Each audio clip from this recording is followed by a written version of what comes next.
मित्रों, आगे बढ़ने से पहले पीछे मुड़ के देखना चाहिए। 18th BC में जब पहला बिजनेस ओरिजिनेट हुआ इंडिया में श्रेणी के रूप में, जिसको पहली बार कॉन्ट्रैक्ट और प्रॉपर्टी ओन करने का राइट मिला, उसको क्या पता था कि आगे जाके इस डिब्बे में ही हम अपनी प्रॉपर्टीज को कार्टून के रूप में बेचते नजर आएंगे। 960 AD में जब पहली बार चाइना में गन पाउडर, प्रिंटिंग प्रेस और पहला पेपर फॉर्म प्रिंट हुआ, तब दो लोग मिलकर कुछ बनाते हैं और लोग उनकी कला को मानते हैं। आज उन्हें क्या पता था कि नॉन ब्रोकिंग फर्म्स और ग्रो जैसे प्लेटफॉर्म्स, उनकी टेक्नोलॉजी काफी इवॉल्व हुई है। उसके साथ इवॉल्व हुआ है कस्टमर बिहेवियरल पैटर्न्स, जिसके चलते आज वो लोग ही कंपनी बनाते हैं और वो लोग ही उंगलियों पे नचाते हैं। तो आज हम उन्हीं आइडियाज की बात करेंगे जो किसी एक की नहीं, लाखों की मदद सिर्फ एक से ही करने की दम रखते हैं। और स्वागत है इस वीडियो में जहां हम जानेंगे मास प्रॉफिटेबिलिटी आइडिया। अपने पहले आइडिया की तरफ बढ़ने से पहले आपने डेटिंग का नाम तो सुना होगा। शादी.com, जीवनसाथी.com, टिंडर, को फाउंडर मैच मेकिंग कुछ एग्जाम्पल्स है। वैसे ये लास्ट वाला अच्छा था, को फाउंडर वाला। तो बात आती है कि ये इतना प्रॉफिटेबल क्यों होते हैं। अनुपम मित्तल इसका सबसे बड़ा एग्जांपल है। जो लेटेस्ट रिपोर्ट निकल के आई नेशनल स्टैटिस्टिकल ऑफिस द्वारा, जो परसेंटेज बताता है कि यंग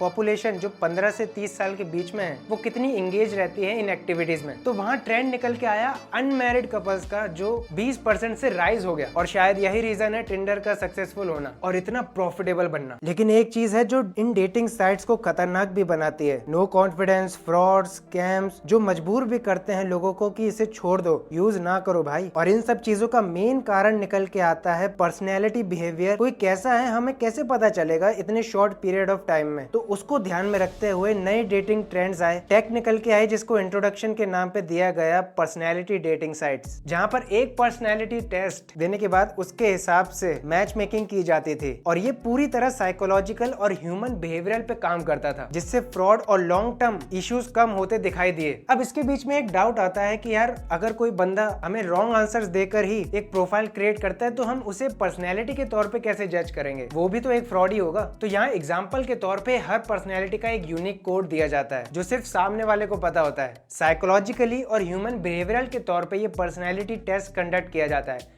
अब आप लोग सोच रहे होंगे कि यार इसके ऊपर कौन सा स्टार्टअप है, तो सो सिंक्ड नाम का एक ऐसा ही स्टार्टअप है। अगर आपको डेटिंग साइट से मतलब नहीं है, और जो मैंने पहले आइडिया दिया को फाउंडर डेटिंग का, उसके अंदर पर्सनैलिटी टेस्ट को इम्प्लीमेंट करके आप सामने वाले को फाउंडर को देख सकते हैं कि वो कितना ज्यादा, जिससे ना केवल एक ट्रस्ट बिल्ड होगा, एक बॉन्ड भी बिल्ड होगा, और आगे जाके लॉन्ग टर्म में जो को फाउंडर रिलेशन हमने देखे हैं हाल ही में, वो कम हो जाएंगे। तो यहाँ पर आप दो चीजें कर सकते हैं अपने बिजनेस के अंदर, या तो एक ऐसी ही वेबसाइट बनाना, या दूसरा ऐसे फीचर्स को प्रमोट करना, ऐसे फीचर्स को देना उन डेटिंग साइट्स को, ताकि एक पर्सनैलिटी फ्रॉड से हम बच सके और जो भी रिलायबल हैं, लोग वेरीफाइड हैं, वो ही साइट्स पे जाके मैच मेकिंग कर सके। खैर, अगर आप करना चाहते हैं तो नीचे सब्सक्राइब का बटन है, तो दबा दो, हम मान लेंगे कि हम मैच है एकदम। खैर, अपने आप दूसरे आइडिया की तरफ बढ़ते हैं, जो कि बहुत इंपॉर्टेंट है। और ये ना केवल आपके गवर्नमेंट डॉक्यूमेंट्स के लिए, जो फाइल इधर से उधर भेजनी पड़ती है, हर डिपार्टमेंट में लेटर्स को एक ऑफिस से दूसरे ऑफिस तक पहुंचाना पड़ता है,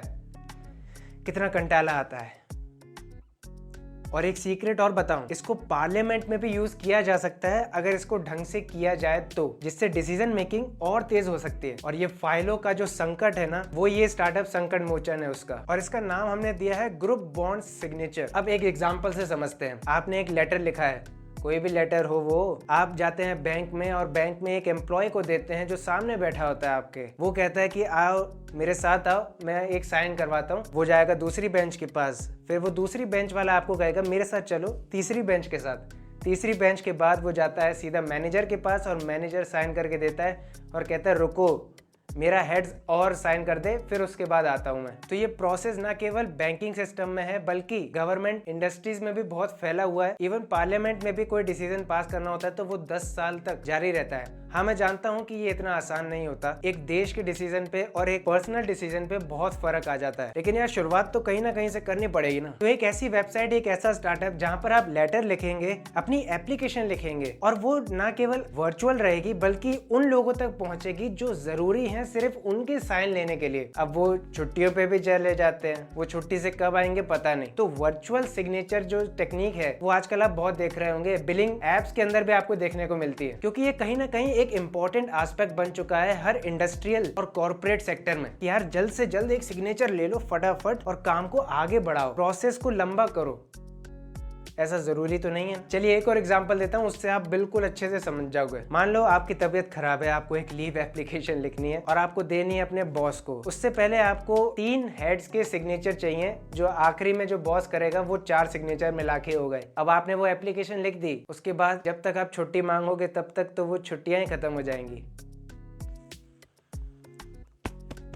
तो वहां जो आपका सॉफ्टवेयर है ये बहुत ज्यादा हेल्प करेगा। मैं बताता हूँ कैसे। आप एप्लीकेशन लिखते हैं, इवन एचआर डिपार्टमेंट के पास एक सॉफ्टवेयर होता है अटेंडेंस का, उस पे अगर आप एप्लीकेशन लिखते हैं तब भी ये काम हो जाता है, लेकिन वो भी प्रोसेस लंबा रहता है। एक डेडिकेटेड आपको सॉफ्टवेयर अगर बनाना है लोगों के लिए तो ये अच्छा खासा एक प्लान है। आपने एप्लीकेशन लिखा, एचआर के पास वो एप्लीकेशन और जिन जरूरी लोगों को आप टैग करेंगे उनके पास वो एप्लीकेशन जाएगा साइन के लिए, दैट्स ऑल, ताकि प्रोसेस को और थोड़ा आगे ले जाया जाए और काम को थोड़ा सिंपल बनाया जाए। अब ये एकदम सोशल मीडिया की तरह भी काम कर सकता है, जहां पर आप उन व्यक्तियों को टैग कर सकते हैं, उन सीनियर्स को टैग कर सकते हैं और वो जैसे ही देखेंगे वो वहां पर डिजिटल सिग्नेचर करके अप्रूव करेंगे काम को। तो ये डिसीजन मेकिंग में कितना ज्यादा बड़ा रोल निभा सकता है, इसका जवाब मुझे हर सोशल मीडिया पे दे देना और कमेंट बॉक्स में तो जरूर दे देना। और यहाँ पे आप 2 चीजें कर सकते हैं, या तो ये सर्विसेज प्रोवाइड कर सकते हैं किसी डिपार्टमेंट, कॉर्पोरेट या इंडस्ट्री को, या आप खुद भी एक ऐसा सॉफ्टवेयर बना सकते हैं। और मित्रों तीसरा स्टार्टअप उन लोगों की मदद कर सकता है जो टेक्नोलॉजी को समझना चाहते हैं, एक वेबसाइट पे जाके उसके वर्किंग प्रैक्टिकल्स को देखना चाहते हैं। अमूमन इसके तौर पे हम Q&A सेक्शंस में चले जाते हैं, लेकिन जो चीज आपके पास है वो अगर उनके पास ना हो तो वो कैसे Q&A सेक्शंस को पढ़ेंगे, या उनके पास वो लैंग्वेज कैपेबिलिटीज नहीं है जो Q&A में लिखी हुई है, तो वो उस चीज को कैसे समझेंगे। अमूमन ये आपको ब्रोकिंग सर्विसेज के जब Q&A सेक्शन पे जाते हैं तो बहुत मुश्किल होती है वहाँ, क्योंकि आपको अपने सवालों के जवाब चाहिए होते हैं। उसके लिए आपको टिकट्स को रेज करना पड़ता है और ईमेल करना पड़ता है। फिर भी एक बैरियर तो वहां आता ही है, लैंग्वेज का और रीडिंग का। तो क्या हम एक ऐसी वेबसाइट बना सकते हैं या एक ऐसा सॉफ्टवेयर बना सकते हैं जहां पर कंपनीज जो अपने Q&A सेक्शन की तरफ जाती हैं, और मैं आपको बता दूं Q&A सेक्शन कितना इंपॉर्टेंट है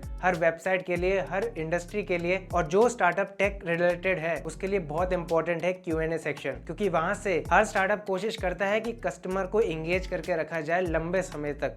और Q&A सेक्शन इसका एक बहुत अच्छा तरीका भी है, जहां पर आपके कस्टमर को उनको सवालों के जवाब मिल जाते हैं और आपको पता चल जाता है कि ये मैं क्या गड़बड़ी कर रहा हूं। और इसीलिए कंपनीज जितना प्रैक्टिकल और पर्सनलाइज्ड हो सकते हैं कस्टमर के साथ, वो ये कोशिश करते रहते हैं कि बनते चले जाएं। और इसलिए हमें चैट बॉट्स का एरा देखने को मिल रहा है। लेकिन वहीं पर ही एक मुश्किल भी आ जाती है। चैट बॉट्स एक तरीका है लिमिटेड क्वेश्चंस को आंसर करने का AI द्वारा, लेकिन जब आप एक वीडियो Q&A, तब वो इम्पैक्ट करता है कस्टमर के ऊपर। मैं आपको बताता हूँ कैसे। कंपनीज चाहती हैं कि वो अपने कस्टमर्स को ज्यादा से ज्यादा इंगेज बना के रखे। उसके लिए उन्होंने एक नया फीचर भी इंट्रोड्यूस किया था, लाइव वीडियो चैट्स का या लाइव चैटिंग का। लेकिन वीडियो चैट्स वहां पर एक अच्छा बूस्ट देके जाती थी हर स्टार्टअप को, ये मैंने नोटिस किया। जब आप सामने या अपने वीडियो के कॉर्नर पे एक पर्सन की इमेज देखते हैं तो आपको लगता है कि वो बंदा सामने बैठा है। एक सोशल मीडिया की तरफ माहौल बन जाता है जो कस्टमर्स को बहुत पसंद है। ये आप खुद ही नोटिस कर सकते हैं जब भी आप किसी वेबसाइट पे जाएंगे और ऐसा पॉपअप आपको मिलेगा जहां पर कुछ कर रहा है और चैटिंग के लिए आपको बुला रहा है, इंगेज कर रहा है, तो आपका खुद ही मन कर जाएगा। लेकिन वीडियो चैट्स यहाँ पर एक ऐसा टूल निकल के आता है जो आपके Q&A सवालों का वीडियोस के फॉर्म में जवाब दे, लोग सुने भी, समझे भी और इंगेज भी करें उस कंपनी की वेबसाइट के साथ। तो यही तो होने चाहिए यार। और अगर आप घबरा रहे हैं कि यार इसे हम कैसे करेंगे, तो जो Q&A में आप लिखते हैं, जो क्वेश्चंस होते हैं उसके आंसर्स आप HTML फॉर्म या टेक्स्ट फॉर्म में लिखते हैं, वही आपको MP3 फॉर्म में करके दे देना है अपने कस्टमर्स को। ऑडियो भी एक अच्छा सोर्स है वैसे। ये ना केवल उस कंपनी के मार्केटिंग के लिए अच्छा होगा बल्कि आपकी प्रॉफिट के लिए भी अच्छा होगा, क्योंकि इसमें मास प्रॉफिटेबिलिटी इसलिए क्योंकि हर कंपनी, हर नया स्टार्टअप यही काम कर रहा है। खैर हम भी एक वीडियो चैट करने वाले हैं, वो भी लाइव।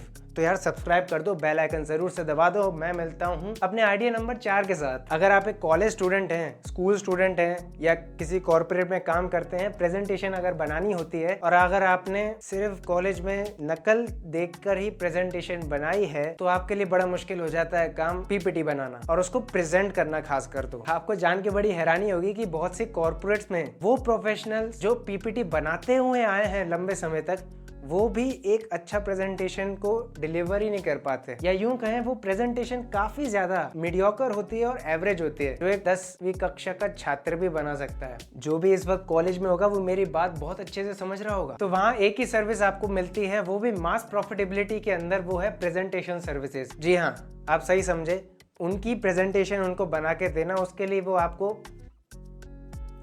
हाँ, उसमें एक और चीज आप ऐड कर सकते हैं कि कैसे डिलीवर करना है उसके ऊपर टिप्स, जो कि बहुत जरूरत है ना केवल कॉर्पोरेट्स के अंदर बल्कि कॉलेज के इंटर्नशिप्स में जो प्रेजेंटेशन होती है और तो और उनके वाइवा में जो होता है उसके लिए भी बहुत ज्यादा आप तैयार कर सकते हैं उन्हें। और ये एक मास प्रॉफिटेबिलिटी मैं इसलिए कह रहा हूँ क्योंकि सबको पता है यार कि कॉलेजेस में कैसे काम चलता है प्रेजेंटेशन का, तो लोग वैसे ही मान लेंगे कि यार आप बस बना के दे दो, बाकी हम देख लेंगे, क्योंकि हर किसी की बस की बात नहीं है पावर पॉइंट में प्रेजेंटेशन बनाना।